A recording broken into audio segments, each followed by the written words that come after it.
Hope everybody is doing well on this particular Wednesday afternoon and all along those lines. It's definitely some lovely weather, even though it's a little bit on the warm side here in Durham, North Carolina. I'm sure that it's even warm in other parts of the globe as well. And of course, a lot of folks are paying attention to a number of things that are going on in our society, be that things that are dealing with presidential politics or world politics or a number of other things that are taking place. And of course, one of the things that people are paying a real big attention to is our mental health and our relationship health and all in that kind of space. And I'm actually interested to hear from our guest today. And our guest today is Michelle Maidenberg. And I'm definitely interested to see how things are going where she is up there in the New York area. I believe it's in the upstate New York area and all along those lines. And she's actually the co-founder and clinical director of Through My Eyes, a nonprofit that offers free clinically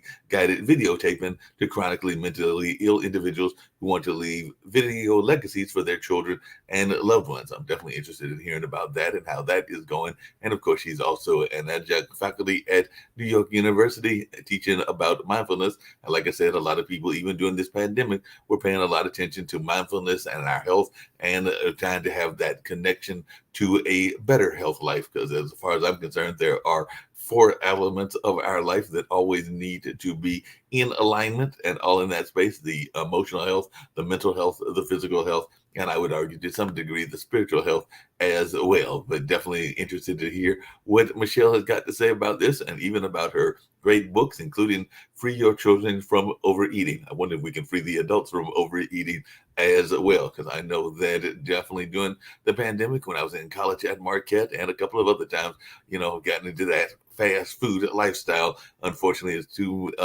easy to resist when you are Russian and always on the go and all in that space. I hate to say it, but was actually doing some of that both yesterday and Monday because while I was going and working at the Cultural Arts Center that I work at, it doesn't help that across the street is a KFC. So if you're quickly hungry and you need a fast meal, sometimes you might run across the street to said KFC. So definitely that is something that I was doing and probably need to do better. Probably could use some apples and some other more healthy food. And I definitely don't have any kids of my own. Don't know if Michelle does. I'm thinking that she does since she wrote this book about children and all in that space, but definitely have my nephews, and I'm hoping that they are living the good life and having healthy lives as well. So definitely, hopefully, that is what they are doing. Even knowing my brother and some other folks, they might be getting some junk food in their life, but I also know that they're getting some healthy food as well because both my dad and mom are proponents of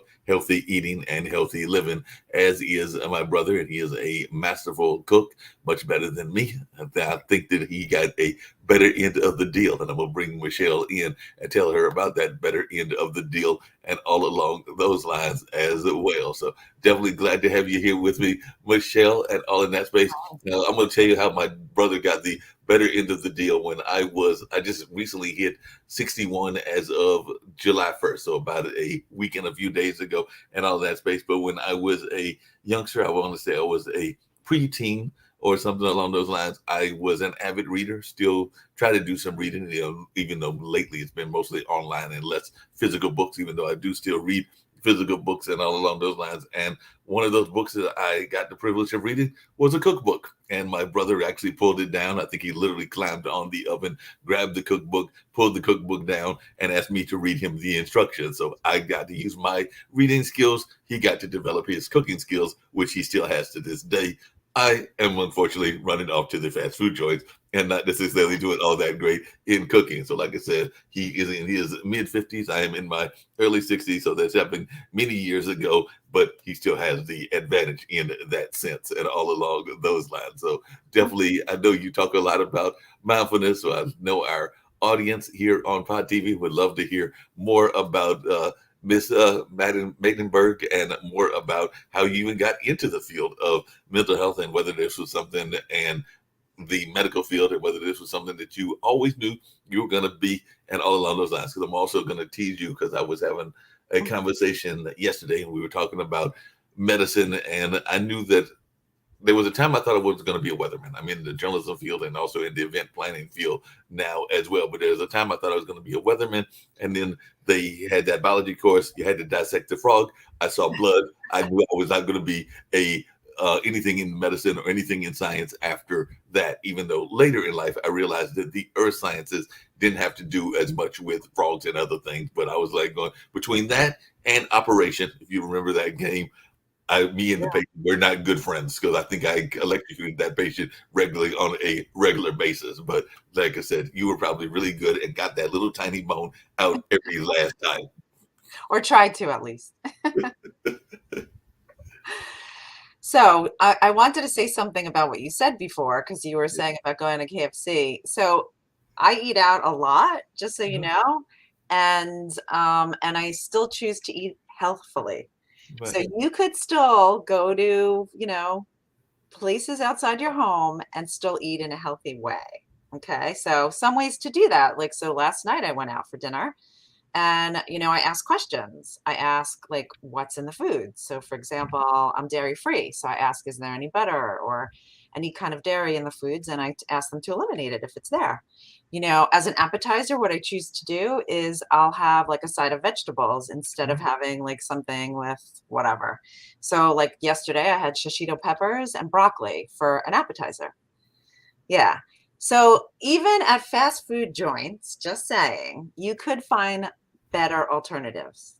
And that's one of the things. Another restaurant that I regularly go to, I think it haven't been this week, even though I'm probably due for a trip. But it is a Mediterranean restaurant, and that is one of the things that I do is I get some kebabs, chicken kebabs, or some of the other kebabs, and I also get a great salad, usually filled with olives and cucumbers and other dishes that I Yeah, love, and all along those lines. So that is one of those cases of being a little bit more healthy, even though technically it is part of a restaurant lane, maybe not as much fast food, but yeah, there are several restaurants that yeah, are nearby, and definitely I find them to be a healthier alternative. So I do yeah. try to go to the healthier alternatives, even though sometimes it's just too quick to grab that fried food across the street when I you are know, working at a cultural arts center and you're I like, well, I know. can But just it's just as quick. It's just as quick to go somewhere and get like, whole wheat wrap or salad too, by the way.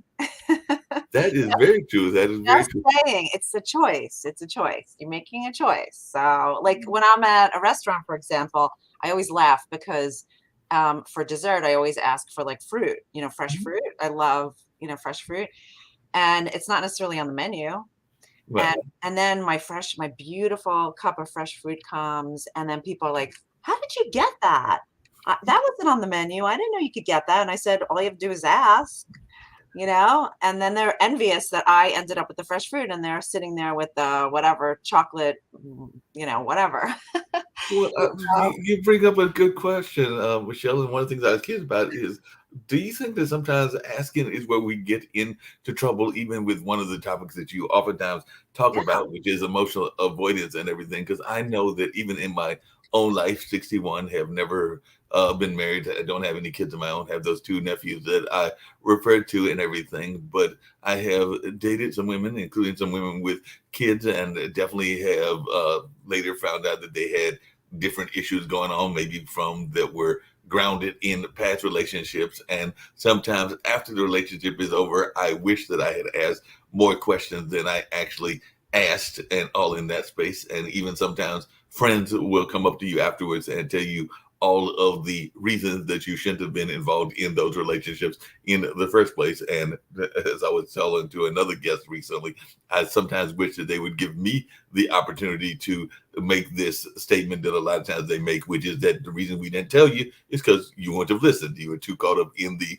moment and everything, and you wouldn't have listened even if we had told you that they were Attila the Hun and all in that space. Because even though we might have had the knowledge and the history, we didn't feel that it was our place to tell you and all along those lines yeah. because you probably wouldn't have listened. And Or you weren't in the space that you could right, listen, right? Like you just weren't in the space. So they're right. They thought maybe you'd get insulted or take it personally or whatever the case is. So yes, we're taught not to assert ourselves and to ask questions and go out of the box.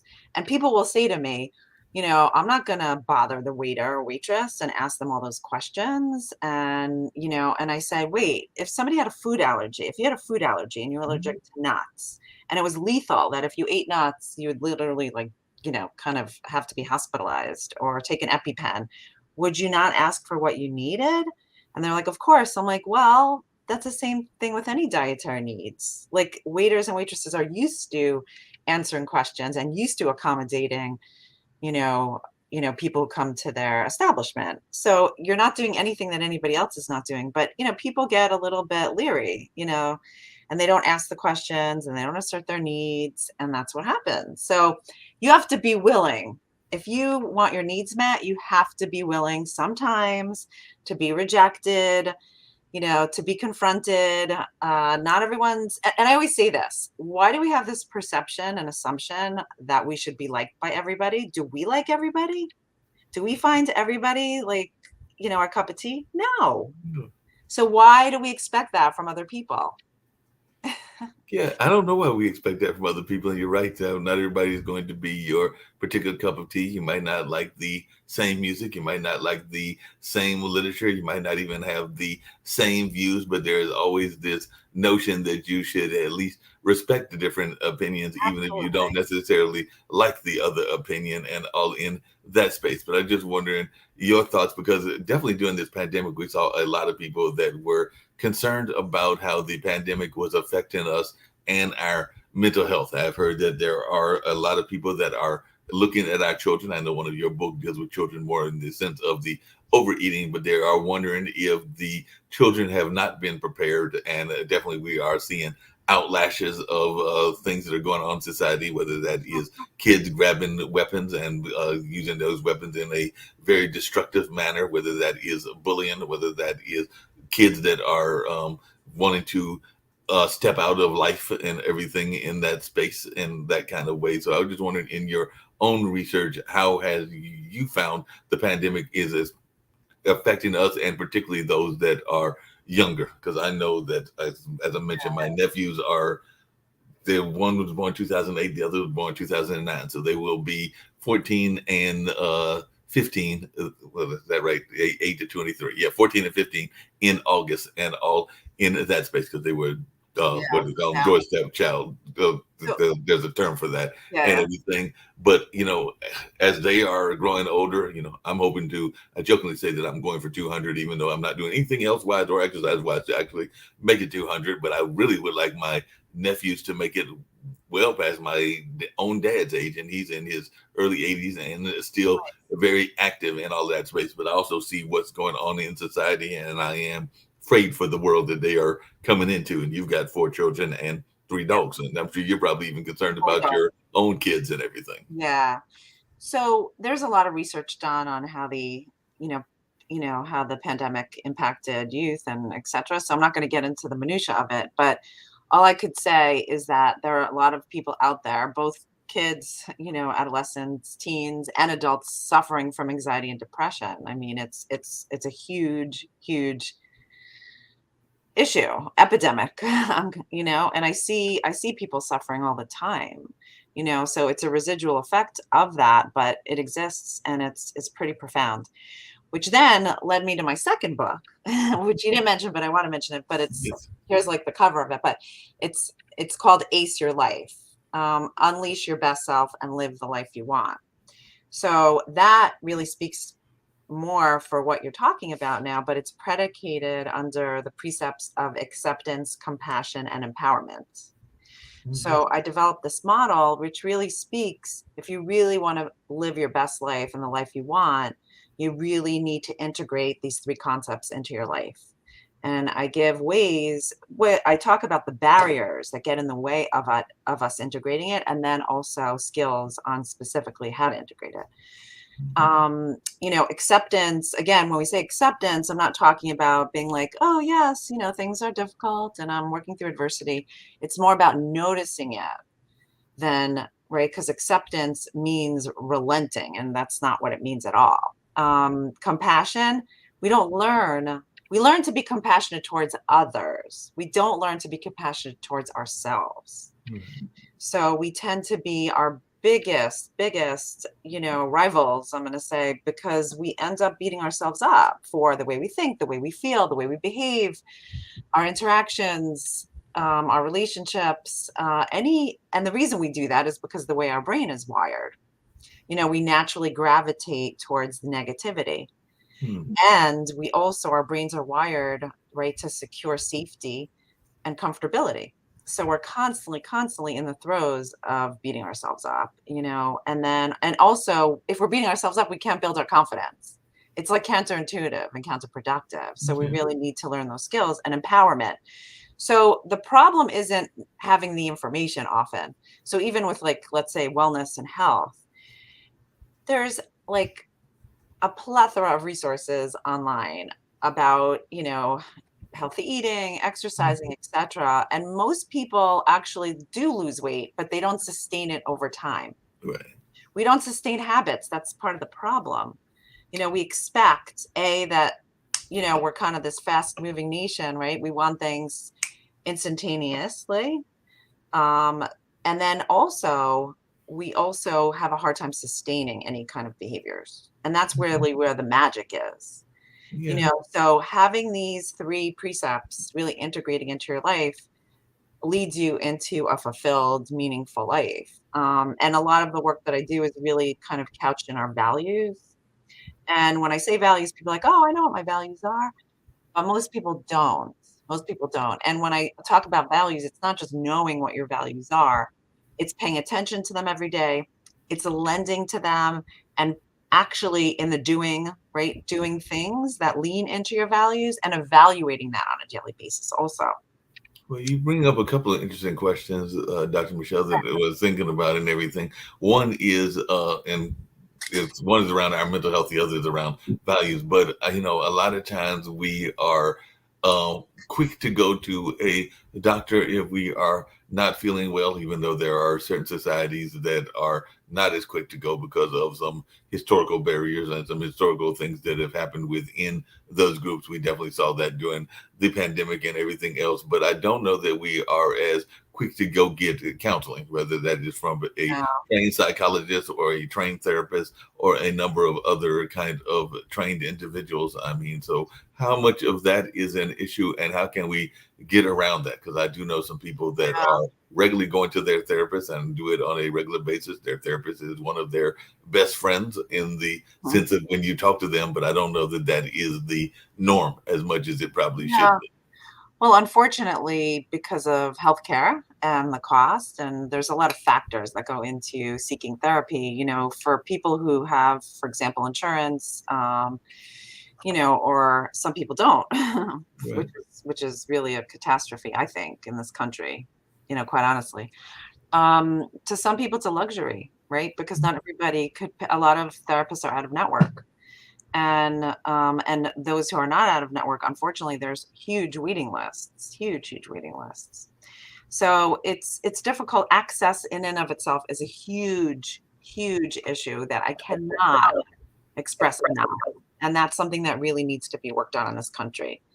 Um, you know, People are suffering big Okay. time, really big time. So that's number one. Number two, even though, a lot of, again, it has to do with your culture, it has to do with the way you're raised, it has to do with the messages you've heard growing up. But a lot of people, are not proponents of therapy because they think either therapy is somebody giving you advice and they don't want somebody else's advice, or they think therapy they should or could work through things on their own.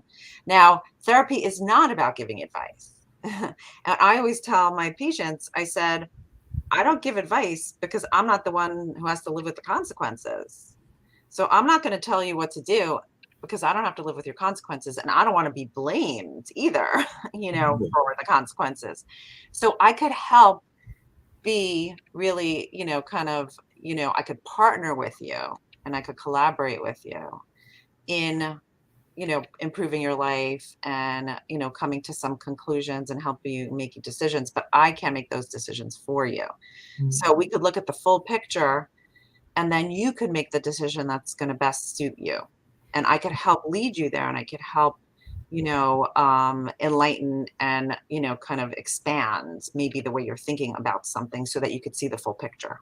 Yeah, that makes a lot of sense. The other thing that I know that people have sometimes as a problem with therapy is that in certain cases, and I'm not saying in all cases, there are, particularly if we're thinking about children, but I would even argue with adults that there are some therapists, it doesn't sound like you are one of those, that are too grounded in the medical solutions. So, like I know that in the Yeah. kid space, there are a number of kids that would many folks would consider naturally hyper, and there are some therapists that might rush those people to Ritalin and other kinds of controlling drugs and everything in that space. And I sometimes wonder if certain people in that space don't overly exert the medical solution in the sense of the pill or the Mhm. whatever the form of medicine is, and all along those lines. But I was just wondering your thoughts around that, because that is Yeah. something that I feel happens too often. Yeah. So I think you're talking about the medical model, which is how, again, it's a, culture based, right? So in this country,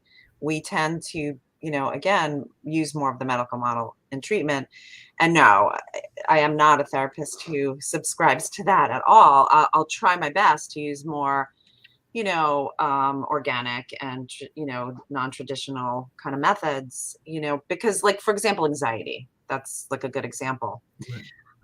With anxiety, we know that it actually affects the structure of the brain. We know that by MRIs. So if you look at a person who's chronically anxious, they have a different brain structure than somebody who is not anxious, who doesn't have that chronic issue. So there is serotonin issues and structural issues, physiological ones, and that is very true. However, we also know, which is wonderful, that if you practice mindfulness, you could actually change the structure of your brain. And there's studies that show that as well. And we see that on MRIs as well, right? It again, right, in terms of the gray matter of your brain, it actually replenishes gray matter in your brain. So there are methodologies that you could use in order to both rework the nervous system and also the structure of the brain. We know with polyvagal theory, there's a lot of information and research out there that proves that these methodologies actually work. The issue is, and I'll just use anxiety as an example because it's a good one, the physiological impact and the emotional and also, cognitive one when somebody is in an anxious state or an anxious moment is extremely uncomfortable, right? So you may have a rapid heart rate, you may have tension in your chest, you may have a headache, and I could go on and on and on, right? Jitteriness, I could go on and on, and everybody exhibits it in all different kinds of ways. But there's a lot of avoidance Mhm. because of the discomfort. I don't want to think that way. I don't want to feel that way. I have somebody actually who I'm working with right now. She's like a lovely young adult. She perseverates and perseverates. And what does that mean? She can't get thoughts out of her mind. And they're usually around, they're kind of existential in some ways, but like, if people are sad, what's the point of life? Or, Mhm. um, what was it was about, I can't remember. She has like a lot of existential types of thoughts, Right. right? And it leads her to a lot of hopelessness and Mhm. helplessness and anxiety about the future. It's constantly chronically about anxiety about the future, right? And a lot of it has to do with her longevity, about living life and about how long she's going to live and all of that. Right. And we talk about, it's not the thoughts themselves that are the issue, it's her struggling with the thoughts. So the Mhm. thought of like, I'm worried I'm going to get sick, or I'm worried my family members are going to get sick. That's not an issue because that's just what her brain does in order to scare her, Right. right? So that she, and again, it's maladaptive, right? In order that she secures that she lives, whatever that means, or she makes sure that her parents and her family are okay so that they live, right? It's again protection. It's around protection and comfortability, like I talked about before, which our brain naturally does. So if she understands that her brain is just, it's coming out of the value of family and love because that's so important to her, it leads her to have those thoughts. And instead of taking those thoughts as facts when she has them and she takes a step back, and she's out and she says to herself, oh, there goes those thoughts again, right? I really love my family and I want them to be here forever, right? My thoughts are worried about them. Wow, I am such an incredible daughter because I love my parents so much that my brain loves them too, right? And when I get scared, I have these thoughts and I can't get them out of my mind. And it really, really, it makes me sad sometimes just to think about, like, self-compassion. Yeah, That no, that's different than going with the thoughts. right. But what if they get sick and da da da? And again, it's a thought about the thought and a feeling about the feeling and a thought about the feeling and a feeling about the thought. And then it spirals. And then her anxiety is intensifies. And then she avoids it and she resists it. And then it exacerbates and then it intensifies. It's like a vicious cycle. And then whenever she has the thought, she doesn't want to have the thought. So she fights and argues with herself. Why do I have this thought? What's wrong with me? Right? It becomes a whole other layer there and it just intensifies and exacerbates, like I said. So, these are the skills that I teach, and this goes on for everybody, not just her. I mean, I'm just giving Mhm. an example. No, these are great examples and everything. The other thing that I was curious about is, and I want to get to another part of society that I sometimes feel is a great part of society, but sometimes we get too caught up in its intricate natures and some of the personalities of what goes on in that space. But I do know some folks that are not willing to rush to therapy because they feel that they can get the therapy from their religious institutions. And I am not knocking ministers, don't know your own religious background, and I definitely have some spiritual thoughts and spiritual beliefs of my own and everything. But I do sometimes think Yeah. that instead of getting the professional help, they will go to what they feel is the religious counselor. And I'm not saying that there aren't the need to have those spiritual counselings, but sometimes I wonder if some of the ministers step outside of their lane and are maybe causing more damage than they are actually doing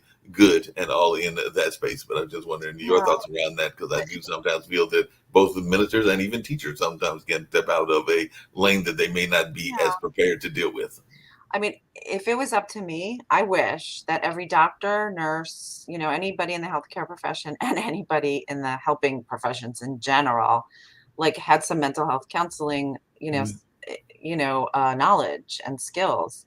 I mean, that would be my wish list. And I teach a mindfulness, how to integrate mindfulness practice, in clinical practice at NYU. I teach a course, and my students inevitably always say to me, everyone in the healthcare field should take this course.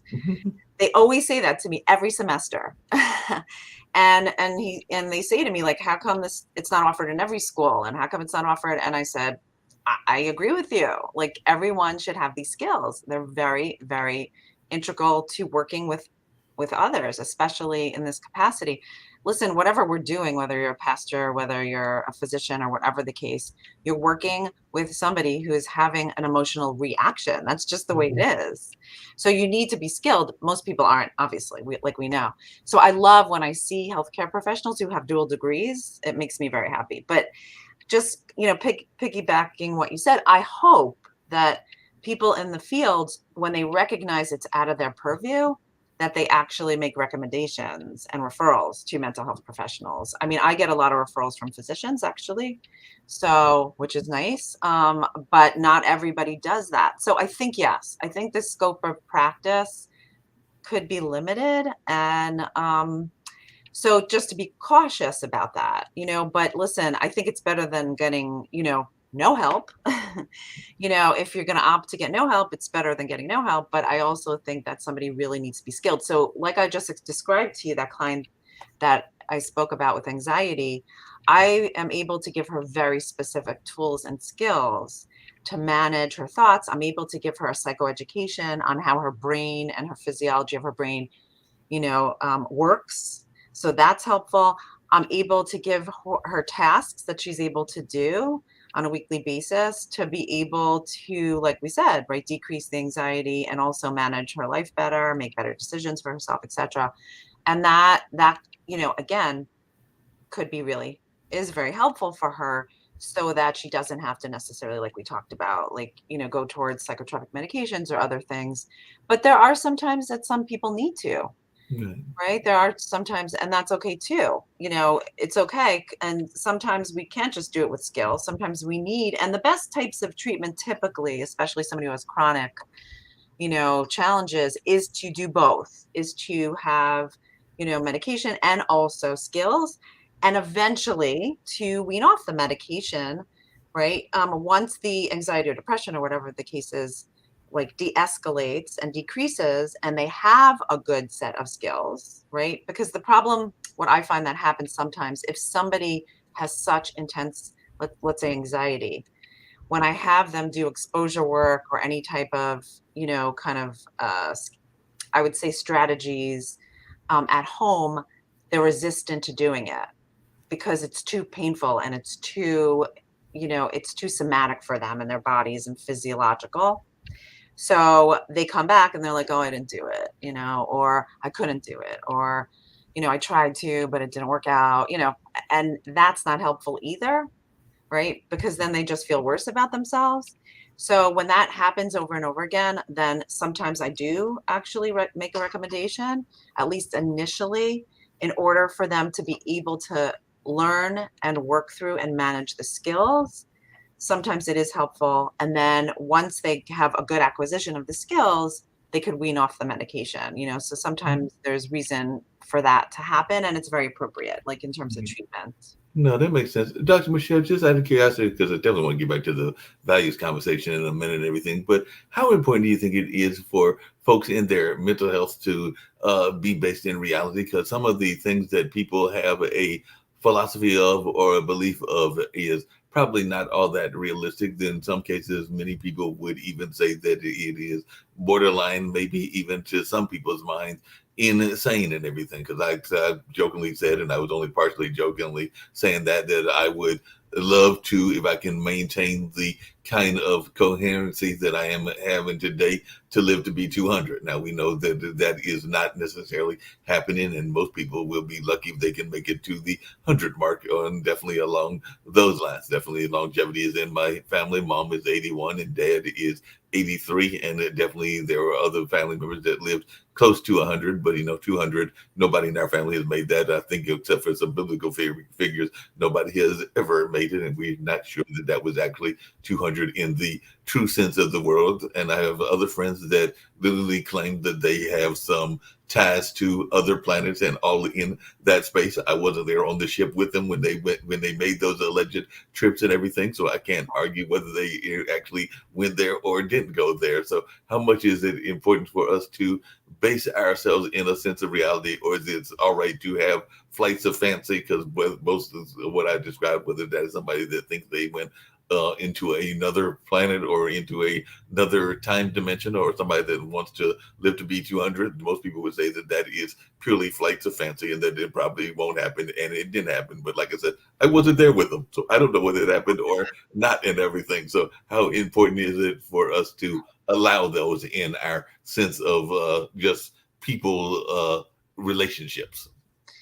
Yeah, so that's a little bit of a complicated question, and it's a whole other ball of wax. But the only thing I'm going to say about it, because you're talking about, you could be talking about like, there are mental health issue, kind of challenges. I'm going to say that there's delusions and etc. And that's a whole other, like realm of, that I think is kind of out of what we're, the extent to what we're talking about. Right. But I think that, depending on where somebody's at, like if it leads to kind of hopefulness and it drives them for whatever reason, and it's not hurtful or harmful to them or anybody else, right? If you say I'm going to live to 200 and you're hopeful about that and it's not harming anybody or harming you, where you're, let's say, I don't know what you would be doing that would be harmful to you if you thought you lived to 200. I'm not sure what that would look like, but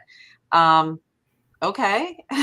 you know but I think sometimes when people have delusions, sometimes it could be destructive, obviously, and self-harming, and that's not helpful. So that's all I'm going to say about that. But I think that's a whole other discussion.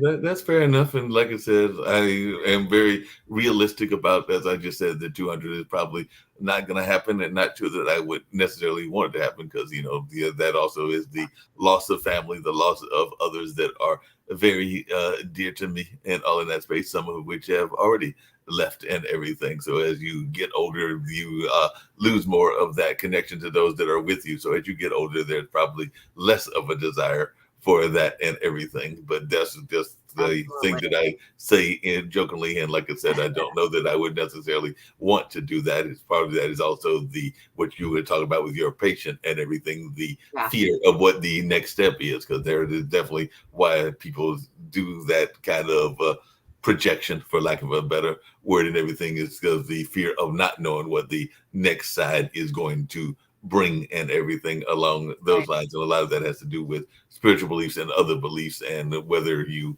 believe that those are truisms or non-truisms, and all in that kind of space. So Yeah. therefore we all create ways of coping, and that is the way that different people cope with the inevitable. Yes. Absolutely.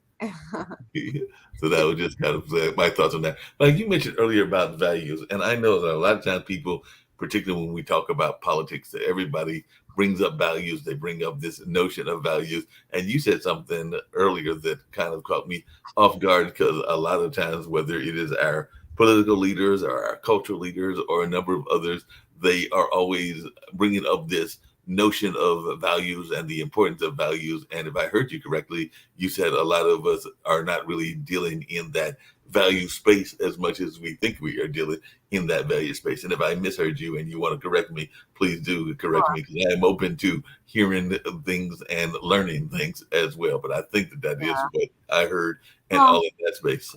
yeah, I think we confuse like kind of goals and values. We're not quite sure what values means to us. So I'll give you an example. And sometimes, somebody will say my value is, whatever, and then I'll say, well, why is that important to you? And then I'll keep on asking that question, and then we will get to what the value is. So I'll just give you an example, just because it's kind of formative on my mind. But like, people will say to me, "What kind of values does gang members have? They hurt people and etc." Right? And I say, "Well, what's important to them? Why do they get? I guess why do they get into gang member life? Like, Right. why is that important?" And when it comes down to it, what you do see, particularly like with gangs, it has to do with community, right? It's not about the kill or the, hurting others. That is something, an initiation, or is that something to be accepted, or that, whatever the case is. But it's really to be part of a community. And what we know about gang members is they will have each other's backs, right? They consider each other family, right? And they will fight for each other till the end. And that's really what's important to them. So if I had a conversation with a gang member and I really got to the core of what is important to them, it will come down to community, the sense of community and belonging, right? But Mhm. again, we could say aggression or violence is their value, and it isn't. That's not what it is. Okay, so it's really understanding what is at the core, what is important to a person, what drives them, what motivates them, etc. And there's pain and values and pain. So when we feel pain, we know it's rubbing up against a value.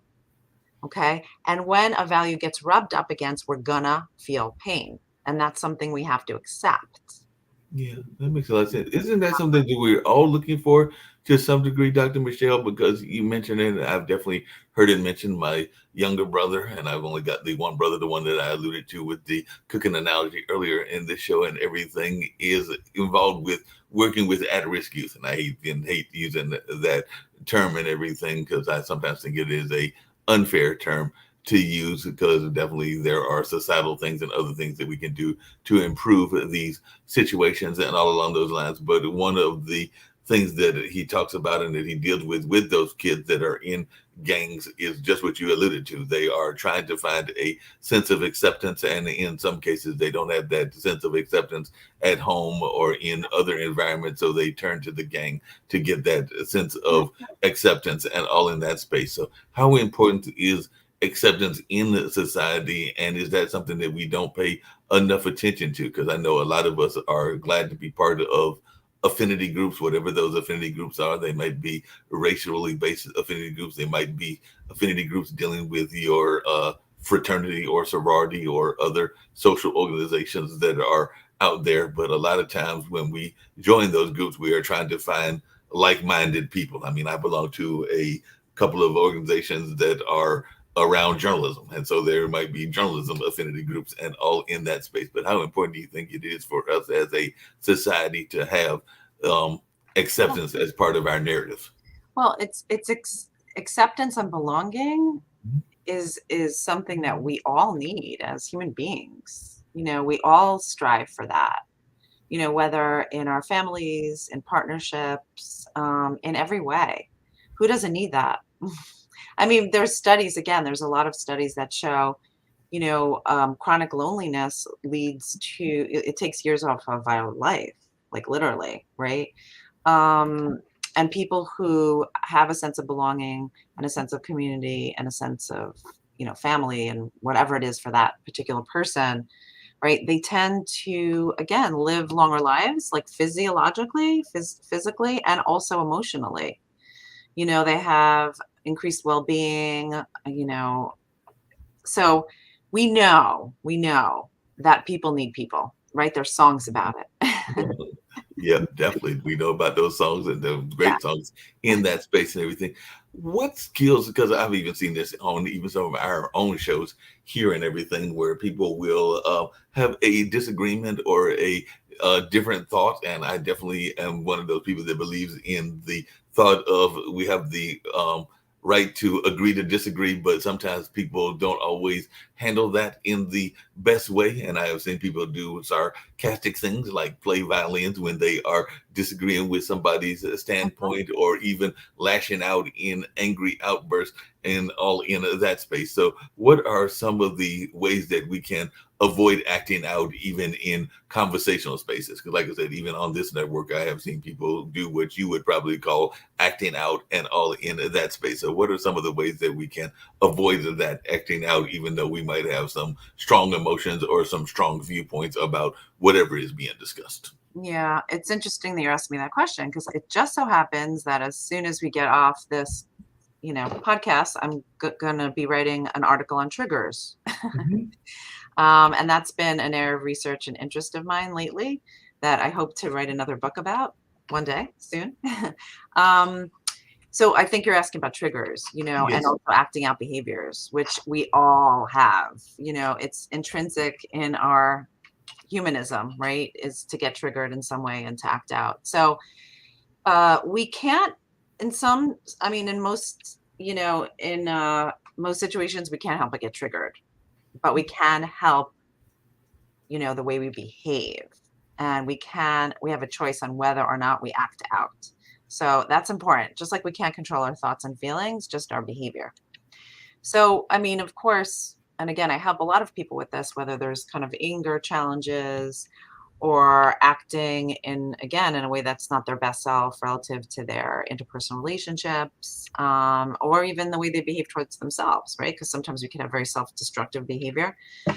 So it's really understanding what triggers us, and why we get triggered, and working through it when it happens, taking space between the thinking and doing, right? Because when we have a trigger and then we have a reaction, literally, it almost feels like we go to 0 to 100 in like a split second. And that's not actually the case, even though it feels that way. So if we're able to pay attention to our bodies, to our minds, right, we could slow down that process so we could be more mindful in our behavior. Excuse me, and the action we take. And it's really important to do that because sometimes, right, once it's off our lips, we can't take it back. Yeah. Or a way that we behave that we're not proud of, or it also really sometimes we develop a lot of shame around it. which is very detrimental to ourselves if we're sitting with a lot of shame.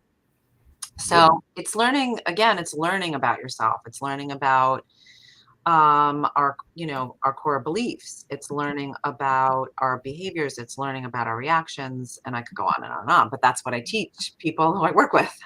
That's the name of the game, right? That's yeah. So, the more insight you have about it, the better. No, no doubt about that and everything. Definitely along those lines, and some very important things in that space and all in that way. Going to take a commercial break very shortly, but I'm totally enjoying this conversation. I want to continue for a while and everything. But before I get to the commercial break, could you just tell people a little bit about exactly what emotional avoidance is? Because like I said, I know that is part of what your research has been. And I think that a lot of people, whether it is in relationships, whether it is in work and a number of other things, we do a lot of emotional avoidance and things in that space, at least my notion of what emotional avoidance is, because sometimes we don't want to necessarily expose our own emotions, our own feelings, and we are afraid of what the backlash may be in that space, whether that is in a relationship, whether that is in a job, whether that is in a number of other things. Because I am thinking that there have probably even been times that I have not brought up things that I probably should have brought up in job situations and in relationship situations because I was afraid of what the consequences may be. And I'm thinking that is part of emotional avoidance. But if I am wrong and I'm misreading what emotional avoidance is, please let me know that as well. So, like I said before, our brains are wired, to avoid discomfort and danger. So we, inevitably what ends up happening is we, again, avoid negative emotions. And that's what I'm speaking to. So the feelings of sadness or anger, right? Or frustration, any anxious based types of, kind of thinking. So what I talk about in my TED Talk is really about exposing yourself to the things that are most uncomfortable and to really build your resilience and your coping skills. And we can't we can't throw the baby out with the bathwater. We can't force somebody, right, to lean into that. We have to do it really slowly and incrementally. Yeah. So that's what I talk about and I teach. We want to take the time to do it in a way that's going to also respect somebody's defenses and somebody's right boundaries, but work on that on our own. And, an example could be, let's say you're a little socially anxious, right? And it's hard to meet new people, right? You wouldn't necessarily try to go over to somebody and have a full-fledged conversation, but you might just say hello. Start out with that, right? And build on it incrementally over time. And the thing that challenges you the most is the place that you need to grow. So you always want to challenge yourself. And I know my brain, when it tells me, don't do that, or it is fearful, I make it a point purposefully to do it. That makes a lot of sense and everything. Yeah. Going to take a quick commercial break and all along those lines, and then we'll come back with some more great conversation because I'm really curious to see how you manage with those 4 kids and those 3 dogs, and who knows what else in your family in the whole work-life balance conversation, because that is something that I am a big fan of and definitely am trying to learn myself as well. So we're going to take a quick break, including learning about the importance of leadership from the standpoint of a poem that deals with coaches and mentors. So I think you'll enjoy this as well. So we got a couple of quick commercials and then I'll be right back after this quick message. The difference between thinking and doing and living in the 21st century. They teach us about being a real quarterback-oriented games. We don't have to just use video games and live in the shadows of good things because of them. We grow up with agility far larger and bigger than we are tall. Parents are the champions and have to be our first life coaches and know-it-alls. Who knows how this came to be? Coaches will ask you if you know your right foot from your left, if you know yourself, if you act knowingly good or bad, if you can move and negotiate a field with style and form, if you can tackle or throw a pass, or if your last name is that of a clown. If you can let someone know on the team that you are in trouble before you cause yourself or someone else trouble. If you are ready to learn teamwork or aware that you started out today with your pants down or your sportsmanship was left on the kitchen table, if you know the social studies, the alphabets, science, music, characters, and the stats and the numbers of a great student player eligible to stay on the team, and if you know the poise of great athletic champions and their scientific attitudes that are historical or music to us now, if you have the swag of the game, the discipline, the performance, and artistic form down pat, and if you have the style of gymnastics that the sport has with life, if you have the work ethic and determination to make it all seem easy and not a game at all, if you have the knowledge of all the above, or you don't know things like this even make the difference, I think that when it comes to the importance of parents and their field and self-knowledge, wisdom, virtues, and courage, their teachings, love, respect, care that they illustrate on the field and in the grind of life with their actions and their ideas, experiences, muscle, and strategic magic and skills wrapped around us with their priceless love. For their verbs to be that make us winners in this hard and fast third century that without them, kids and adults, athletes could hardly see or do anything at all. Parents teach us the difference between playing video games and playing on the field. Parents teach us how to be champions.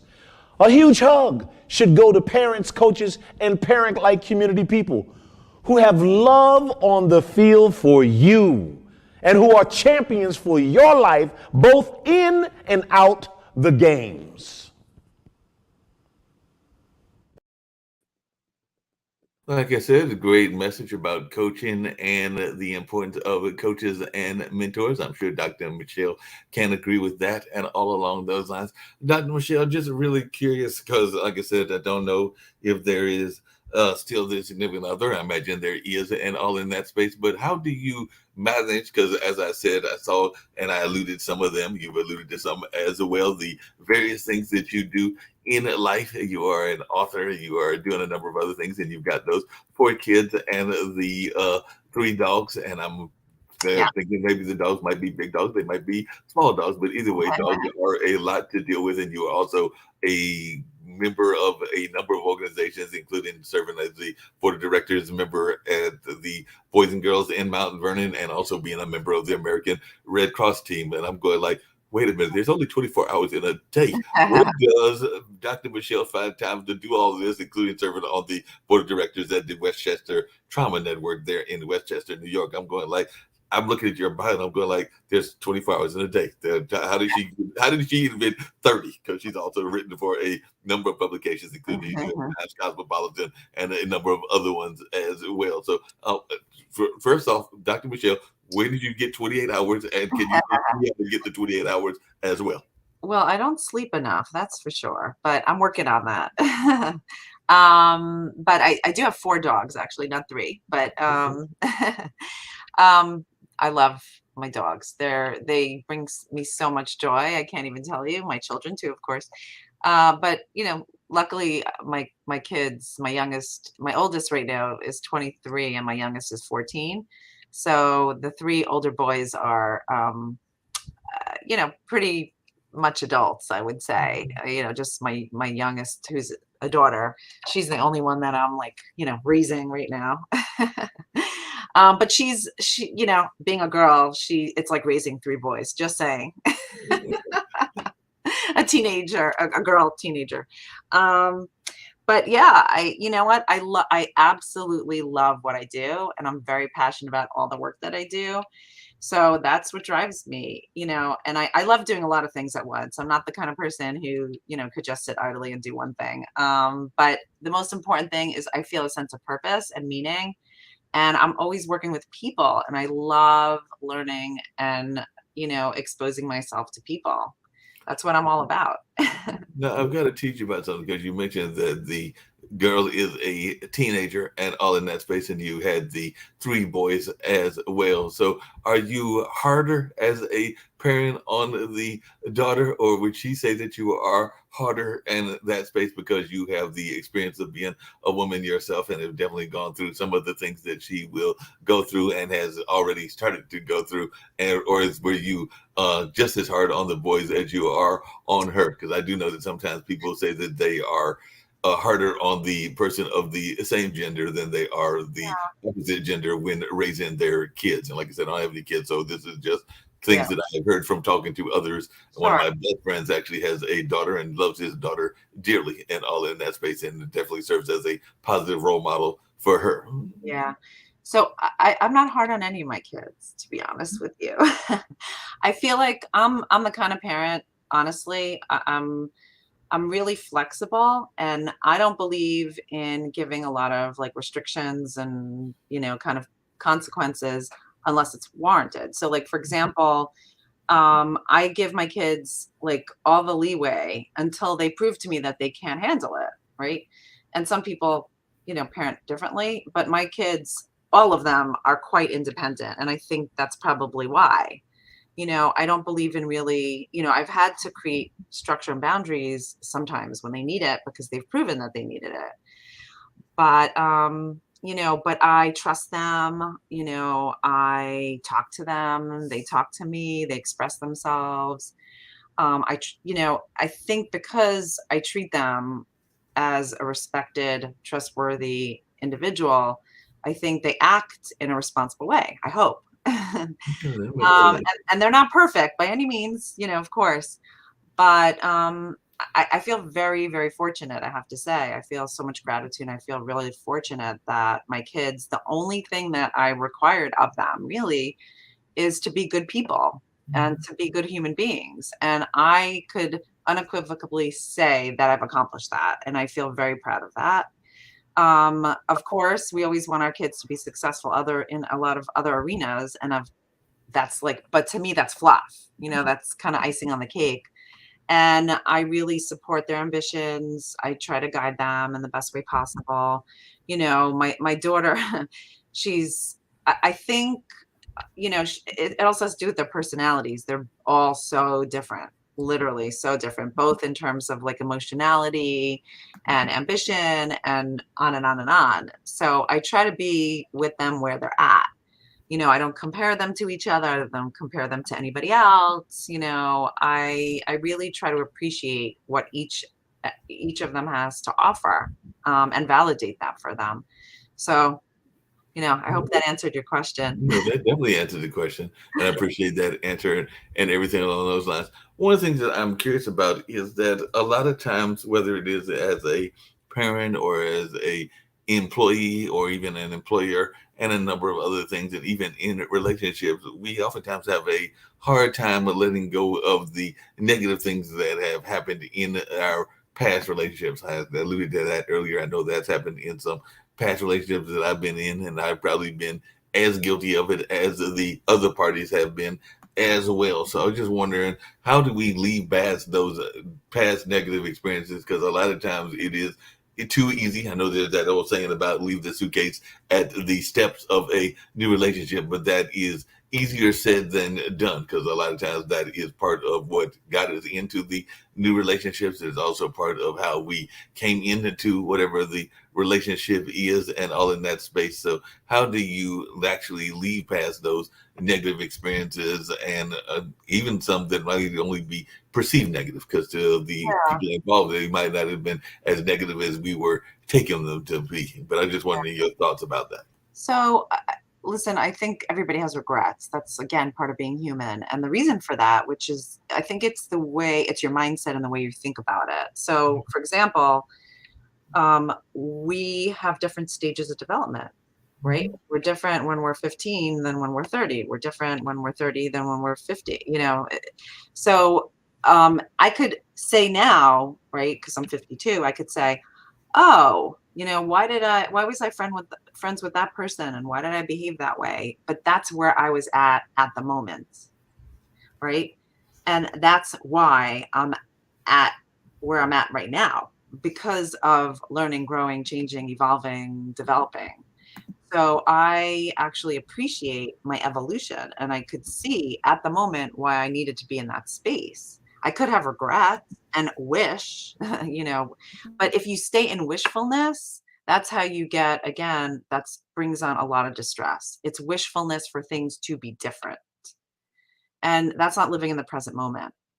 So I see it, like I said, I think every relationship that I see in my life as part of my process, and I appreciate every single one of them for what it's worth. And I also recognize that that's where I needed to be in the moment, and I could actually have gratitude for that.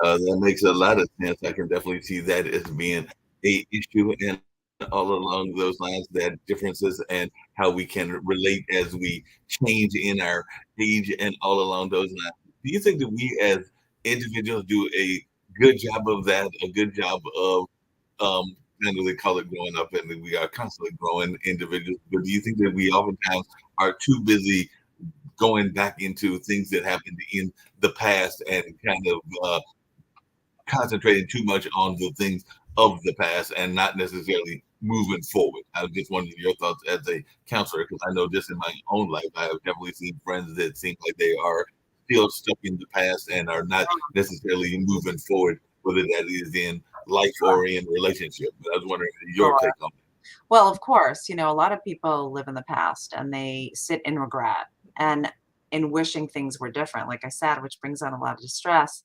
So the best thing that people could work towards is being in the present moment with what is. You know, how do you want to see your future? What do you want that to look like? How do you want to cultivate that for yourself? And that's what I write in my book, right? We can't go back in time, but we could move forward. And how do we want to mindfully do that? You know, like I want people to get to a place where if they considered if I died tomorrow, right? Would I die with a smile on my face? Would I feel like I've lived the life that I wanted to live? And I think I don't care when it is that that time comes, right? When it's your time, that every day has to be meaningful because life is so short and so fleeting.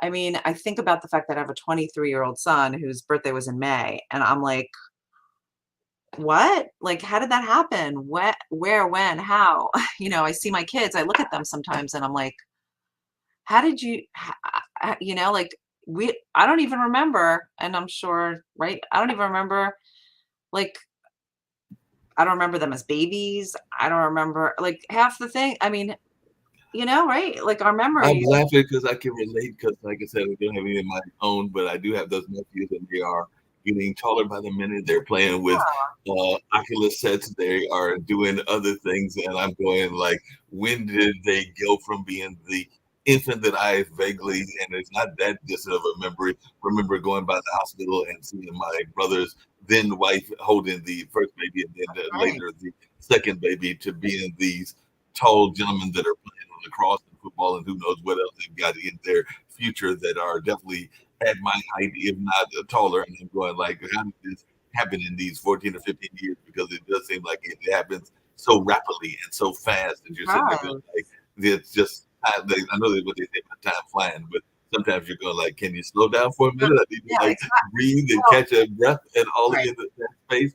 And unfortunately, time stops for no man. I know that that is an old saying and an old Yes, kind of adage, but it is a very true adage and all in that space because it it doesn't is. stop anybody. And then at the same time, I see people that are still doing amazing things. My dad is 83, just completed a art show that got some rave reviews. His Lady Love is a few years younger and just finished participating in a dance thing. So I sometimes am just glad to see that people that are older are still enjoying their vibrancy of life until that, whenever that comes along and all things. So Dr. Michelle, how important is it for us to live life to its fullest? Because I actually was part, and I need to get back in touch with them, of a group called the Funky Eye Puppets, and it was all about identifying. It was an audio theater troupe, but it was identifying that childhood nature even as adults. And there was a lot of us that were in our 40s, 50s, and maybe even 20s and 30s, in various ages that were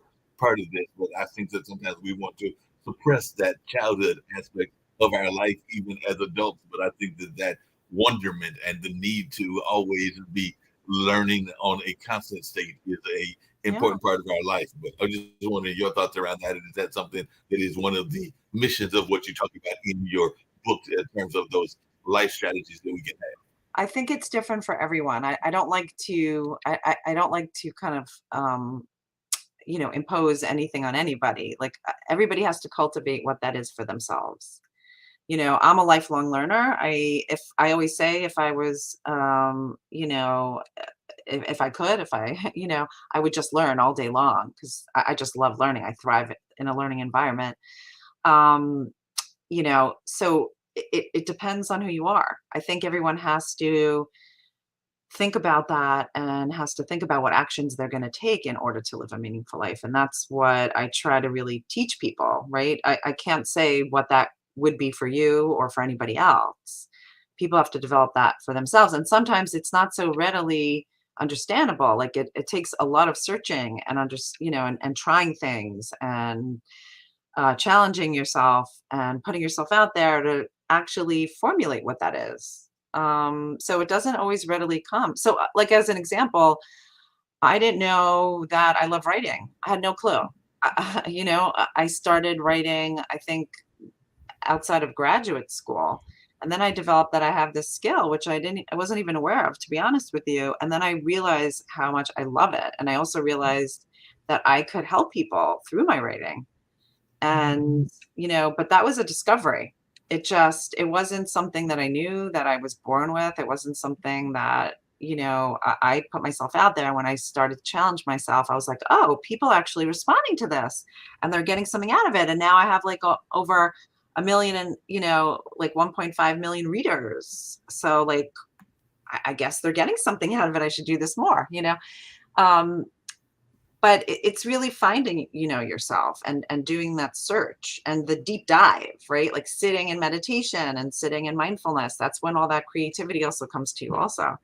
So it's learning those skills. So if you read my book, it will come to you, hopefully. Hopefully it will. And like you said, you got all that support, all those folks that are reading the book on a regular basis. I was actually laughing because one of the things that I have gotten on Amazon, and I've gotten it from other people, including some of the folks from Pod TV, is this notion of being an influencer. And I'm thinking that with 1.5 billion readers, that you would be considered an influencer as well. And I sometimes don't always accept that role as much as I probably should, even though definitely a number of people watch this network, a number of people listen to my LinkedIn posts. I've got a decent amount of LinkedIn followers in the uh, multiple thousands and all in that space. And a lot of people will tell me that they have heard something that I have done, but I don't know that I always feel comfortable in that title. And sometimes it sounds like an accolade that I don't quite understand what its meaning is and all of that. And one of the things you talk about is core values and how they can help you make those sound decisions. So I guess one of the core values that I have is I'm still trying to figure out exactly what an influencer is in that sense. Like I do think of myself as a educator and as somebody that is a good networker in terms of connecting people, and definitely love to do other things to enhance society. But I don't know necessarily that I'm always comfortable with the term influencer. And sometimes I'm going like, what am I influencing? And I exactly am I influencing them? But I just wonder your thoughts around those kind of titles, because definitely even in reading about you on podcast guests, there was a lot of accolades that were given, and I'm going like, well, she seems like a very modest person, so I don't hear her jumping up and down about the fact that she was on Forbes or any of these other magazines that are known. And that's kind of the way I am. I'm very modest in what I do, even when I do festival emceeing, and that's sometimes in front of tens or hundreds of thousands of people. Yeah. I think it's a narrative. We all have narratives and ways that we see ourselves, right? So, um, somebody once said to me, like, I was having this discussion with somebody just the other day, the difference between being arrogant and having good self-confidence, Right. right? Like, there's part of your self-love and self-compassion is also identifying your strengths and being able to be very proud of them and acknowledging them and, noticing them, acknowledging them, etc. Right? So, that enhances our self-love and self-compassion. So I think that's a societal thing. It's this idea that we have to be like humble and, not like kind of lean into how proud we are. And I think that actually is so counterproductive and so unhelpful. I love when I'm sitting with my friend and they say to me like, "Oh, I'm so proud that I did this." I gush. And what with my kids, I mean, then here's another parenting skill. When they do something wonderful, I don't say to them, "Oh, what did they think?" I say, "How do you feel about it? What do you think about it?" I want them to, take ownership of it and to express, you know, um, words of confidence. I want No, that. That's what I want. I want them to feel proud. I don't care what other people think about it. I care about what they think about it. So it's really important that we get out of this. I think it actually leads to a lot of self-deprecation and invalidation and other things when we're kind of shying away from how proud we are of our accomplishments. no, I definitely agree with you on that. But the other thing that happens, and I'd love to hear your thoughts about this as a therapist and one that deals with a lot of different individuals, including those that are on different aspects of life and all in that space. And I know we're getting ready to wind down because I do respect your time and have thoroughly enjoyed this conversation and all. And I've got just a couple of very quick questions, but one of them I was curious about, and is this nature of how sometimes we are too caught up in people's attitudes and thoughts about us, because definitely even in the and this is something I've seen in the various aspects, even in the dating lane, there are folks that are so concerned about what a person's title is or what a person's house is or what a person's this or that is, and all along those lines. And sometimes I think that they lose out because they are narrowing their aspect because they are wanting the Dr. Indian or engineer and all in that space. And sometimes the person might be a plumber or something else that is not necessarily in those high-end jobs, or they might not have the Mercedes. They may only be driving the hoopty or living in the apartment complex. But I just wondering your thoughts around that, because I do see that that is a mental health conversation that a lot of people have been having, particularly during the pandemic, as to how open are you to having conversations with people of different backgrounds, whatever those backgrounds are, whether they're socioeconomic or Yeah, racial or a number of other things. that's part of learning and growing. Yeah, we have to be open and flexible. So I think when we close ourselves off and we discriminate, in any way, for that matter, in any way, we're just closing ourselves off. It's part of our rigidity and it doesn't allow us to be flexible and open. And I think that, we all need to be that way. Right? It makes us all unique and wonderful, and everybody has something to offer, no matter what. No, You know, definitely. I've gotten amazing wisdom from all different kinds of people. I have friends. I mean, one of my closest friends who unfortunately and sadly passed away, was died, and she was 100 years old. Mm. She was my best, like one of my closest friends. Yeah. So we had like a 50-year kind of right gap. But like I loved her and felt as close to her as I do my 50-year-old friends. No, Um, I and I bet have you.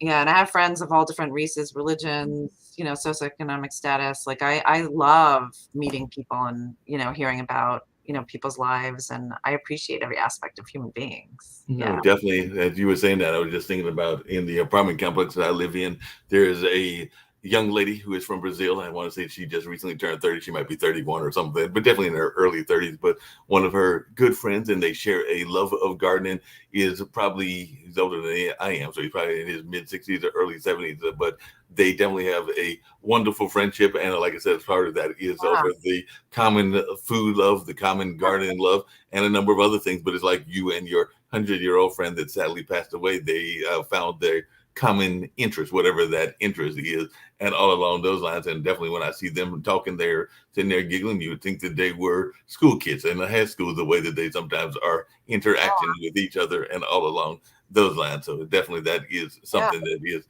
very legit and can legitimately happen. Dr. Michelle, I have thoroughly enjoyed this conversation. One of the things that I do with everybody, and I hope that you've enjoyed it as well. And I hope that you will come back and all in other times when you have even more time to go into this conversation and all. But I hope that we have given some education, some knowledge. But one of the things I get everybody to do is share how they can be reached, their methods that they can be reached, and the book titles and how those books can be gotten. And we kind of alluded to it during the show, but I'm all about positivity, and the Pod TV is a global network. So any message of positivity and hope that you have for the listening audience, I would love to hear that from you as well as we get ready to get out of here and you get ready to go to that very incredibly busy life of yours and all in that space. So I'm glad that we had this conversation, and I hope we get to have another one as well. Thank you so much for having me.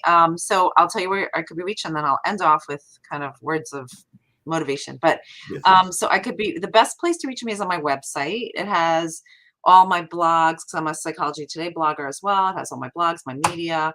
I also have a YouTube channel where I do weekly guided meditations that I publish. So it's my first name, which is Michelle with 2 L's, and Maidenberg is MAIDENBERG. And I'm on all social media, Facebook, Dr. Michelle Maidenberg on Facebook, Twitter, Instagram, LinkedIn, YouTube, etc. But like I said, a lot of the information is on my website, so I definitely recommend going there. My books are Free Your Child from Overeating, and it's a handbook for helping kids and teens, and it's 53 mind-body strategies for lifelong health. So just to let you know, it's psychological barriers to health, and fitness. It doesn't give you any advice on exercising or kind of, diet, etc. It really focuses on the psychological barriers, which is why people don't sustain their habits. I don't only use this with kids. I use this with adults too. So just want to let you know, I use this with people of all different ages. I just market it towards kids because there's less out there for them.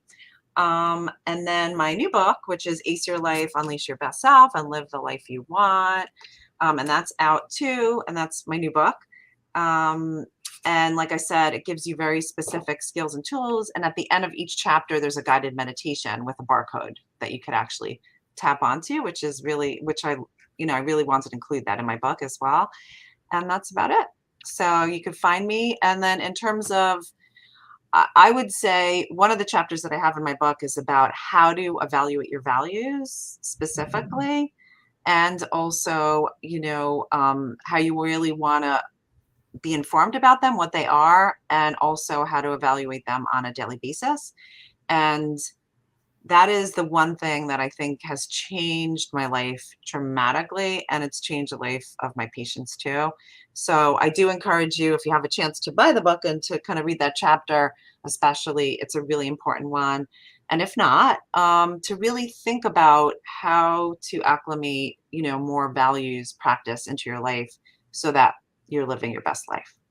Yeah, definitely sounds like some great advice, whether you're living here or living in Australia or Bangladesh or a number of other places around the world. It sounds like some great advice that can be given to anybody and all along those lines. So definitely glad to have you on this show. Definitely hope that you will make a return trip and everything. If there was one other key advice that you had to give people based on your book, what would that be? You kind of mentioned the values, but is there something else that you feel is the kind of prime key to success?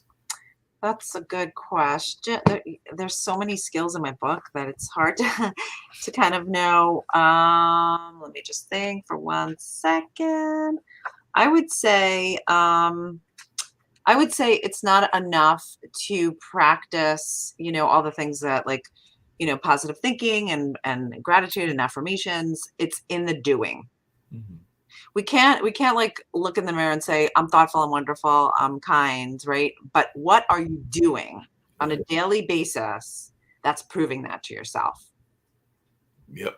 That makes a lot of sense. You actually have to do action with the words. You can't just That's give right. the words lip That's service. You actually have to do action behind whatever you are trying to do in that Yeah. sense of whatever you're trying to accomplish with the That's right. mindfulness. And that makes a lot of sense. I can definitely see that that would be a key thing to do in the life. So you got to actually do Yeah. the action and all. As the program director for the network and everything, I was going to tell you, because they tell me that I have the ability to do that, that if there are those mindfulness tools that you would like to see shared here on Pod TV, I would love to be able to grab them. You can send them to me, and I would love to be able to put them out on our Roku channel as well, because they pretty much give me carte blanche to do any of that stuff. Sure. So I'm if happy, you have, I'm happy to give resources. I have a lot of books. I could give you a list of resources. Absolutely. okay, and if there's those there that you want to share on our network, we will gladly share those, including the videos and everything else. So definitely, Oh, I great. appreciate that. Okay, sounds good. So nice to meet you. It's a pleasure meeting you as well. We're ready to get out of here with another quick commercial. This time is actually about a food item and all in that space. I think it's in the wellness food space. So I'm going to bring that up so that you can sit there and see about eating some positive food, and we'll get on out of here. And I look forward to having further conversations with you later on. But I'm glad that we were able to share this time together. Thank you. Have a good rest of your day. Do the same. Bye. Bye. Hi, my name is Maria Jones, baker and owner of Very Vegan, a premier mobile bakery specializing in putting a plant-based spin on some of your favorite desserts. Inspired by my own personal experience with my journey with healthier eating habits, I was determined to make comparable items with desirable textures and great taste. We're always experimenting with different flavor profiles and expanding our menu. I enjoy my creative license as well as imparting ideas and requests from my customers. It makes for new and exciting items. Some of our customer faves are the specialty cheesecakes such as the banana pudding with homemade vegan vanilla wafers, strawberry crunch, honey bun, fruity pebbles, peach cobbler, and many others. We also offer moist, rich cupcakes, delectable cookies, decadent brownies, and scrumptious pound cake. Discover how amazingly delicious vegan can be. I am available for orders, or you can purchase my items exclusively at the Black Farmers Hub.